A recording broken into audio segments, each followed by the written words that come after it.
في ناس كتير فاكرة إن أول ما تتجوز وتقدم على الجرين كارد هنا في أمريكا الموضوع خلاص بقى سهل، لكن الحقيقة دلوقتي غير كده تماما، لأن في تغييرات جديدة خلت ملف الجرين كارد بعد الجواز محتاج تركيز أكتر، وخصوصا لو أنت عامل خطط سفر أو مستني تصريح العمل بتاعك أو متخيل إن الإجراءات هتمشي بسرعة. في الفيديو ده هقول لك إيه اللي اتغير بالظبط، وإيه الموضوع اللي بقى أدق من الأول، وإزاي ما تقعش في غلطة صغيرة ممكن تعطل ملفك كله. وأنا بشتغل في المجال ده وبشوف ناس كتير جدا المشكلة عندهم ما بتكونش في أصل العلاقة، المشكلة بتكون في التفاصيل اللي اتقدمت غلط أو اتقدمت بشكل منقوص. أول حاجة لازم تفهمها إن التغيير مش مجرد ورق جديد وخلاص، الموضوع بقى أعمق من كده بكتير. دلوقتي في تحديثات حصلت على الابليكيشنز الرسمية الأساسية بتاعة الزواج اللي هي زي الاي 130 والاي 485، ودي مش حاجة سنوية، لأن أنت لو قدمت نسخة قديمة من الابليكيشنز بتاعتك ممكن يحصل تأخير في الملف، وممكن الطلب نفسه يترفض من البداية. ودي نقطة ناس كتير قوي للأسف بتستهين بيها، لأن هم بيفكروا ما هو نفس الابليكيشن وخلاص، لكن للأسف لا، في ملفات كاملة بتتعطل بسبب إن الشخص استخدم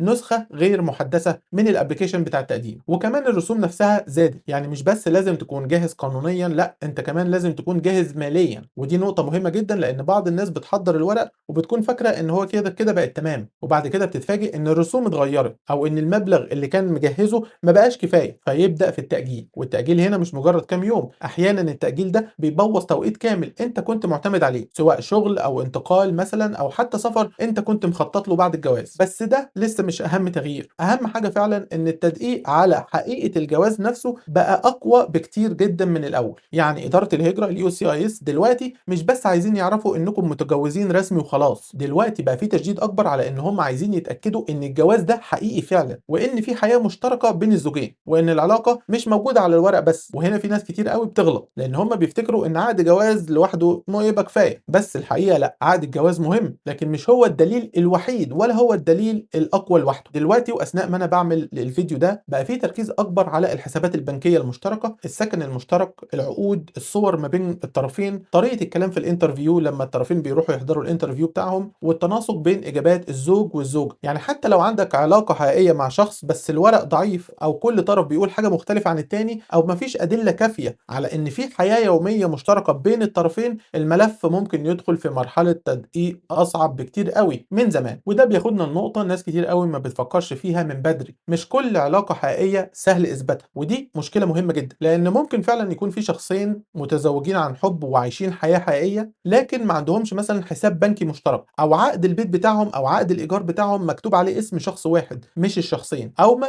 بيخرجوش مع بعض كتير، ما فيش صور في مثلا مناسبات عائلية كتيرة، أو ما فيش ورق كتير يثبت هذه أو ترابط هذه العلاقة. وقتها إدارة الهجرة مش بتحكم على نيتكم، هي للأسف هتحكم على الملف والأوراق اللي اتقدمت في هذا الملف. أنا عارف إن الكلام ده ممكن يبان كتير أو مربك شوية، بس في الآخر كل الكلام ده نظري وملهوش أي فايدة بدون ما يكون في حد يساعدك إن أنت تطبقه على وضعك أو وضع حد قريب ليك. وأنا متأكد جدا إن في ناس كتير قوي دلوقتي ممكن تكون بتسألني أنا تحديدا هعمل إيه؟ بص سريعا كده، لو حاسس إن في حاجة ناقصاك، معلومة، خطوة، أو حد يشرح لك الأمر بكل أمانة، أنا هنا عشان كده بالظبط. عاوز أقول لك إن أنا بشتغل مع ناس كتير قوي في نفس ظروفك دي تقريبا، والفرق دايما بيكون في التفاصيل اللي محدش بيقولها. اللي أنت بتشوفه في الفيديو ده دلوقتي للأسف مش كل حاجة، في تفاصيل كتير بتتحكم في مسار الملف بتاعك كله. أكيد سؤالك مهم بالنسبة لك، حتى لو أنت حاسس إن هو سؤال صغير أو محتاج توضيح، بلاش تكتبه في الكومنتات خصوصا لو في تفاصيل شخصية. أنا دايما بقول أنا لا أنصح أبدا بكتابة أي تفاصيل شخصية عندي أو عند أي حد خالص. في الرابط في وصف الفيديو تقدر تحجز مكالمة تعليمية معايا، نتكلم بالراحة، أشرح لك بالتفصيل، وأحاول إن أنا أساعدك تمشي في الاتجاه الصح من أول خطوة. نكمل بقى على نقطة أخطر بكتير من كل اللي أنا قلته قبل كده، ودي اللي ناس كتير قوي مش بتكتشفها غير بعد فوات الأوان: التأخير في تصريح العمل أو تصريح السفر. ناس كتير قوي بتقدم وهي متخيلة إن هي بعد فترة قصيرة هتقدر إن هي تشتغل في أمريكا بشكل رسمي أو تسافر وترجع تاني بشكل طبيعي، لكن دلوقتي فترات الانتظار بقت أطول بشكل واضح، وده معناه إن أنت ممكن تفضل شهور طويلة جدا مستني. وده مش مجرد انتظار عادي، ده انتظار ممكن يأثر على دخلك أو على شغلك أو على حياتك كلها. ولو أنت من الناس اللي بتقول أنا بعد الزواج مثلا لازم أسافر زيارة سريعة أو أسافر سفرية سريعة، أو عندي ظرف بره أمريكا مثلا ومحتاج إن أنا أطلع وأرجع تاني، هنا لازم تقف وتفهم كويس جدا، لأن طول ما ملفك ماشي وتأشيرة السفر لسه ما طلعتش أو تصريح السفر لسه ما طلعش، السفر بره أمريكا ممكن يعمل لك مشاكل كبيرة جدا على حسب وضعك. ودي من أكتر الحاجات اللي بتخلي ناس تندم بعد كده، لأن هم بيتصرفوا على أساس توقعات قديمة ومش على أساس الواقع الحالي في الوقت الحالي اللي احنا عايشين فيه. وعشان كده لو عندك أي خطة سفر بعد الزواج مثلا، مثلا ما ينفعش ان انت تبنيها على التفاؤل بس، لازم تبنيها على التوقيت الفعلي للملف بتاعك وعلى فهم واضح لوضعك، لان الغلط هنا مش بسيط، الغلط هنا ممكن يوقف المسار كله او يعقده بشكل انت مش متخيله. طب ايه الحل دلوقتي؟ الحل الاول انك تستخدم احدث نسخه من كل ابلكيشن مطلوب انت بتقدمه، ودي لازم تكون قاعده اساسيه عندك. ما تعتمدش على اي نسخه محفوظه عندك مثلا قبل كده من زمان، وما تعتمدش على حد بعت لك نسخه من شهور، لان النسخ بتاعه الابلكيشنز بقت بتتحدث كل فتره. الحل الثاني وهو الاهم تقريبا انك تجمع ادله العلاقه بشكل ذكي مش بشكل عشوائي. يعني ما تبعتش ورق كتير وخلاص، ابعت ورق يوضح فيه ان في حياه مشتركه فعلا ما بين الطرفين، حسابات بنكيه مشتركه، ايجار، سكن، صور في اوقات مختلفه مثلا من السنه، رسائل او تواصل بشكل معقول بين الطرفين، اي شيء يثبت ان في علاقه طبيعيه ومستمره. لو عندك ناس قريبين منك مثلا فاهمين العلاقه دي كويس، ممكن تجيب منهم شهادات او افادات اللي هي افيديفيتس، ودي هتقوي الملف بتاعك جدا. والحل الثالث انك تحط في دماغك من البدايه ان التوقيت دلوقتي بقى اطول، يعني ما تقدمش وانت مستني نتيجه سريعه على اساس النظام القديم. خطط من بدري، لو عندك مناسبه، لو عندك سفر، شغل، او في اي ظرف عائلي مهم، لازم تبقى واقعي، لان الضغط النفسي اللي بيحصل بعد كده احيانا بيكون سببه ان الشخص دخل العمليه دي بتوقعات غلط من البدايه. والحل الرابع انك ما تتعاملش مع الملف بتاع الهجره بتاعك ده على ان هو مجرد تعبئه البيانات في الابلكيشنز وخلاص، لان الحقيقه دلوقتي الملف بقى محتاج فهم، محتاج تعرف ايه المطلوب وايه اللي ممكن يطمن الموظف بتاع الهجره اللي بيراجع الملف بتاعك، وايه اللي ممكن يثير اسئله من غير ما انت تاخد بالك. احيانا الغلطه ما بيكونش في ان الحاجه ناقصه، لكن بيكون في ان هي اتقدمت بشكل مش مرتب او مش مقنع للموظف بتاع الهجره. والنقطه المهمه جدا جدا جدا هنا انك ما تستناش لحد لما يوصلك على البيت طلب ادله اضافيه